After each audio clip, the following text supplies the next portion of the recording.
हंसों का एक झुंड समुद्र तट के ऊपर से गुजर रहा था। उसी जगह एक कौवा भी मौज मस्ती कर रहा था।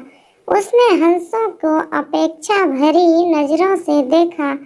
तुम लोग कितनी अच्छी उड़ान भर लेते हो, कौवा मजाक के लहजे में बोला।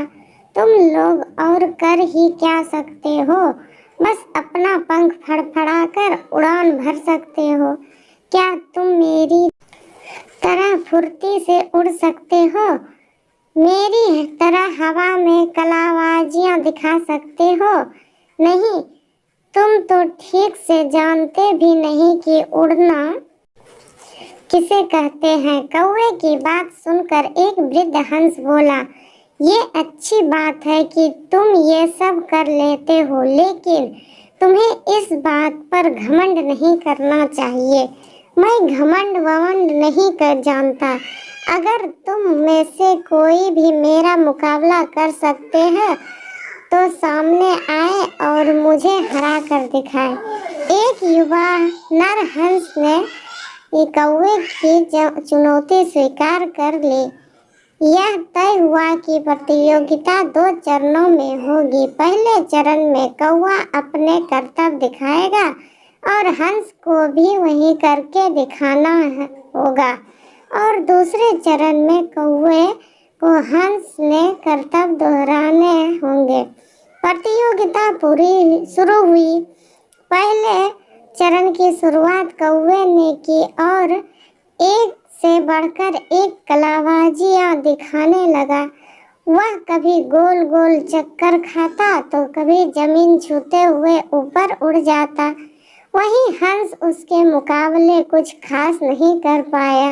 कौवा अब और भी बढ़ चढ़कर बोलने लगा, मैं तो पहले ही कह रहा था कि तुम लोगों को और कुछ भी नहीं आता। ही। फिर दूसरा चरण शुरू हुआ। हंस ने उड़ान भरी और समुद्र की तरफ उड़ने लगा। कौवा भी उसके पीछे हो लिया। ये कौन सा कमाल दिखा रहे हो?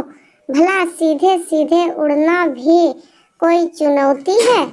सच में तुम मूर्ख हो, कौवा बोला। पर हंस ने कोई जवाब नहीं दिया और चुपचाप उड़ता रहा। धीरे धीरे वे जमीन से बहुत दूर होते गए और कौवे का बड़बड़ाना भी कम होता गया और कुछ देर में बिल्कुल ही बंद हो गया। कौवा अब बुरी तरह थक चुका था, इतना कि अब उसके लिए खुद को हवा में रहना भी मुश्किल हो रहा था और वो बार बार पानी के करीब पहुंच जा रहा था। हंस कौवे की स्थिति समझ रहा था, पर उसने अनजान बनते हुए कहा, तुम बार बार पानी क्यों छू रहे हो? क्या ये भी तुम्हारा कोई कर्तव्य है? नहीं, कौवा बोला, मुझे माफ कर दो, मैं अब बिल्कुल थक चुका हूँ और यदि तुमने मेरी मदद नहीं की तो मैं यहीं दम तोड़ दूंगा। मुझे बचा लो, मैं कभी घमंड नहीं दिखाऊंगा।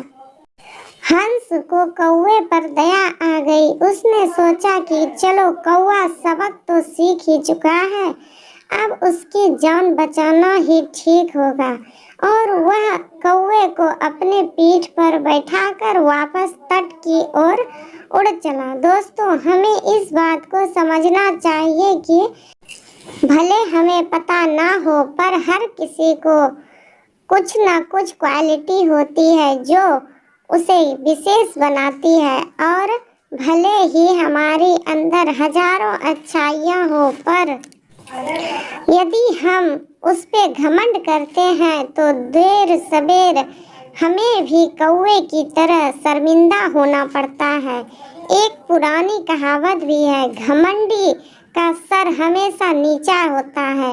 इसलिए ध्यान रखिए कि कहीं जाने अनजाने आप भी कौवे वाली गलती तो नहीं कर रहे हैं।